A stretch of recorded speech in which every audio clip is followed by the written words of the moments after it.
అందరికి నమస్తే. ఒక వార్త, ఒక విషయం సర్కారులో ఒక పెద్ద అలజడిని సృష్టించింది. అసలు సర్కారు ఎటూ తేల్చుకోలేని స్థితిలోకి పోయింది ఆ వార్తతోన. ఏమైందంటే అంటారు కదా, గుండుకు లేకపోతే గుట్టకు ఎంటికేస్తే వస్తే గుట్ట పోతే ఎంటిక అని. కానీ ఆ గుట్టొచ్చి మీద పడ్డది. ఎంటిక పోడు తర్వాత విషయం, కానీ గుట్టొచ్చి మీద పడ్డది సర్కారు మీద. అట్లాంటి సిచ్యువేషన్ అయింది. ఏమైందంటే మేడం ఐఏఎస్ శ్రీదేవి, సరే శ్రీదేవి గారు ఎందుకు కేసు పెట్టిండ్రు, ఎవరి మీద కేసు పెట్టిండ్రు మీకు చెప్తాను నేను. సోమేష్ కుమార్ మాజీ చీఫ్ సెక్రటరీ లాస్ట్ గవర్నమెంట్లో, ఆయనకు వలేస్తే గవర్నమెంట్ ఇరుక్కోవాల్సి వచ్చింది లాస్ట్కి.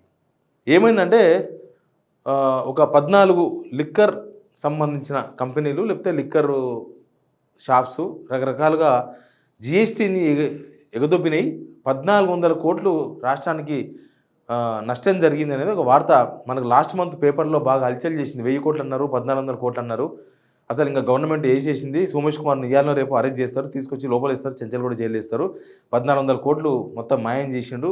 ఆ కంపెనీలతోన జిఎస్టీ కట్టకుండా జిఎస్టీ వెబ్సైట్లోకి వెళ్ళి హైడ్ చేసి కనిపించకుండా చేసి వాళ్ళతో కుమ్మక్కయ్యి కింద ఉన్న అధికారులందరినీ మ్యానిపులేట్ చేసి మొత్తం ఇదేదో చేసిన పెద్ద కుట్ర జరిగింది అనేది వార్త సారాంశం. అందుకే ఏం చేశారంటే పోయిన నెల 26వ తారీఖున కేసు పెట్టినారు.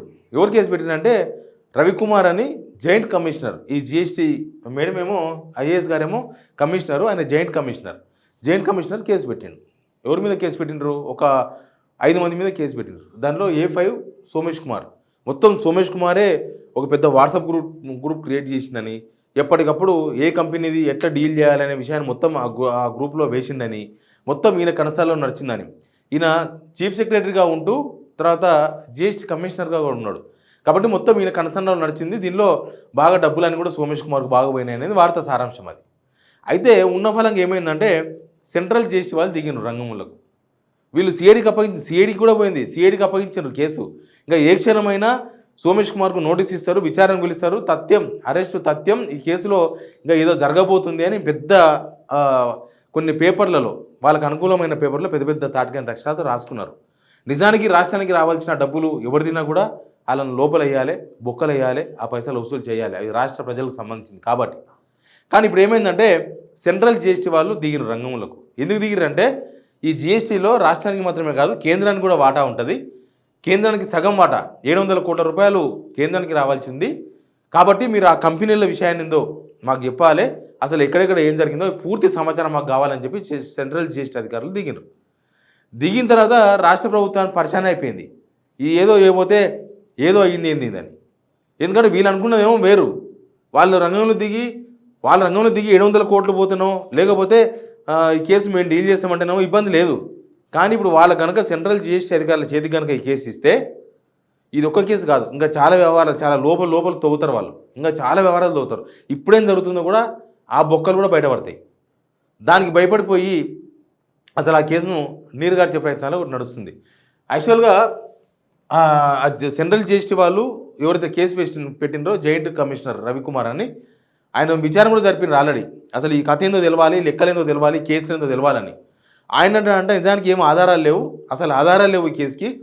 జస్ట్ శ్రీదేవి మేడం చెప్తే నేను కేసు పెట్టినా, నాకేం తెలియదు అంటున్నాడు ఆయన. శ్రీదేవి గారు ఏమైనా ఉన్నారా పోస్టులు అంటే తీసుకుపోయి ట్రాన్స్ఫర్ చేసి ఎక్కడన్నా లూప్లో అయినా పడేసారు, కనిపించకుండా చేసినారు. కేసు పెట్టించిన శ్రీదేవి గారిని తీసుకుపోయి లూప్ లైన్లో పడేసినారు. అసలు ఏం జరుగుతుంది గవర్నమెంట్లో, ఈ డ్రామా ఏంది అనేది తెలవాలి, బయటికి జనాలకు తెలవాలి.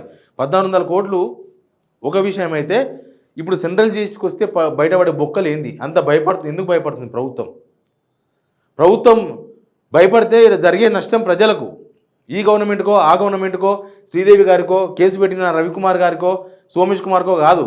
మరి ఆ పైసలు ఎవరు రికవరీ చేస్తారు, ఎట్లా రికవరీ చేస్తారు? ఇప్పుడు సెంట్రల్ జిఎస్టీ వాళ్ళకి ఇస్తే వీళ్ళకి వచ్చిన నష్టం ఏంది, వీళ్ళు ఎందుకు భయపడుతున్నారు, అసలు ఇప్పుడున్న బొక్కలు ఏందో కూడా తెలవాలి. ఇప్పుడు వీళ్ళు ఏం చేస్తున్నారు, అసలు వీళ్ళు ఈ విషయంలో ఈ మొత్తం 5 కంపెనీలు అంట, 14 కంపెనీలు అంట, మొత్తం జిఎస్టీ ఎగవేసిన 14 కంపెనీలు అనుకుంటే దానిలో ఒక 5 కార్పొరేషన్స్. ఏది బెవరేజెస్ కార్పొరేషన్, మన అబ్కారీ సంస్థ, ఇట్లాంటివి కూడా ఉన్నాయి, ప్లస్ మైనింగ్ డెవలప్మెంట్ కార్పొరేషన్, అట్లాంటివి కూడా 2-3 ఉన్నాయి. అసలు ఏం జరుగుతుంది గత ప్రభుత్వంలో, ఆ జిఎస్టీ వ్యవహారాల్లో ఏం జరిగింది, ఈ ప్రభుత్వం ఎందుకు భయపడుతుంది అనేది ఒక మెయిన్ పాయింట్. దీనిలో ఏమైందంటే జనాలకు రావాల్సిన డబ్బులు గవర్నమెంట్ ఏం చేసిందంటే మొదలే అప్పులపాలు అవుతున్నాం, మొత్తం అప్పు చేస్తే తప్ప పప్పు కూడా తినే పరిస్థితులు లేవు కాబట్టి 1400 కోట్లు వస్తాయి. ప్లస్ గత ప్రభుత్వం మీద ఇవన్నీ తీసి మళ్ళీ పేపర్లను రాయించేసి మళ్ళీ ఏదో చేద్దామని వీళ్ళు ప్లాన్ చేశారు. చూస్తేనేమో ఢిల్లీకి వెళ్ళి దిగిరు రంగంలోకి. ఇప్పుడు వీళ్ళు దొరికిపోతామని చెప్పి వీళ్ళు ఆ శ్రీదేవి గారిని ట్రాన్స్ఫర్ చేసి పడేసి ఇప్పుడు ఆ కేసు మొత్తం నీరుగార్చే ప్రయత్నాలు నడుస్తున్నాయి. అసలు ఏమీ లేదు, ఆధారాలు లేవు. ఆధారాలు లేని కేసు ఎందుకు పెట్టిండ్రు? ఆధారాలు లేని సిఐడికి ఎందుకు ఇచ్చిండ్రు? సిఐడికి ఇచ్చి విచారణ ఇంకా స్టార్ట్ కావాలి అంతే. ఆ టైంలో సెంట్రల్ చేసే వాళ్ళు దిగంగానే వీళ్ళు సైడ్ అయిపోతున్నారు. ఆధారాలు లేవు అని. అసలు ఏం జరుగుతుంది గవర్నమెంట్లో వచ్చి 8 నెలలు అయింది. ఏమంటే మేము మొన్ననే కదా వచ్చింది, 8 నెలలు అయింది కదా అంటారు. కానీ 8 నెలల్లో ఇట్లాంటి కేసులు ఎన్ని జరిగినాయి అనేది కూడా ఇంపార్టెంటే. కేసు పెట్టించిన శ్రీదేవి గారిని ఎందుకు ట్రాన్స్ఫర్ చేసిండ్రు? ఎవరి కోసం ట్రాన్స్ఫర్ చేసిండ్రు? ఇప్పుడు 1400 కోట్ల రూపాయలు ప్రజాధనం ఎవరు పట్టుకొస్తారు? అసలు ఈ గవర్నమెంట్లో జరిగిన బొక్కలేంది? ఆ బొక్కలు సెంట్రల్ చేసి వాళ్ళు తీసుకొచ్చి బయట పెడితే విషయం బయటకు తెలుస్తుంది. ఈ విషయంలో వీళ్ళైతే వదిలేసిండ్రు. ఏమీ లేదు, అసలు కేసే లేదని కొట్టిపడేసే ప్రయత్నాలు నడుస్తున్నాయి. ఇప్పుడు సిఐడికి ఇచ్చిన కేసును ఏమీ లేదని రాష్ట్ర ప్రభుత్వమే ఉల్టాగా ఆ కేసును కనబడకుండా చేసే ప్రయత్నాలు నడుస్తున్నాయి. అసలు ఇప్పుడు ఎవరెవరు దొంగలు దీనిలో, ఎవరెవరు ఎంత దోస్తున్నారు, అసలు ఈ ప్రభుత్వం ఎందుకు భయపడుతుంది, ఇవన్నీ కూడా జనాలకు చెప్పాల్సిన అవసరం ఉంది. అసలు ఏంది ఈ వైన్ షాపులు ఏంది, ఈ జిఎస్టీ ఎగవేయడం ఏంటంటే మన దగ్గర నుంచి తెలుసు కదా, 22 రూపాయలకు తయారయ్యే బీరు 150 రూపీస్కి అమ్ముతారు. దానిలో అన్ని ట్యాక్సులు ఉంటాయి. ఆ ట్యాక్సులు గవర్నమెంట్కి రాకుండా మధ్యలో డివియేట్ అయిపోయినాయి, మధ్యలోనే పోయినాయి. అంటే అమ్మకాలు చూపరు, మాల్ చూపకుంటే అయిపోయాయి కదా. అమ్మిని చూపకపోతే జిఎస్టీ రాదు.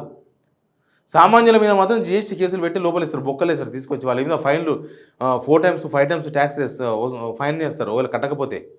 మరి ఈ తతంగంలో ఏం జరిగింది కూడా ఖచ్చితంగా బయటికి రావాల్సిన అవసరం ఉంది. ఎందుకు రాష్ట్ర ప్రభుత్వం భయపడుతుంది, ఈ విషయాన్ని కూడా సెంట్రల్ గవర్నమెంట్ బయటికి తీయాలి.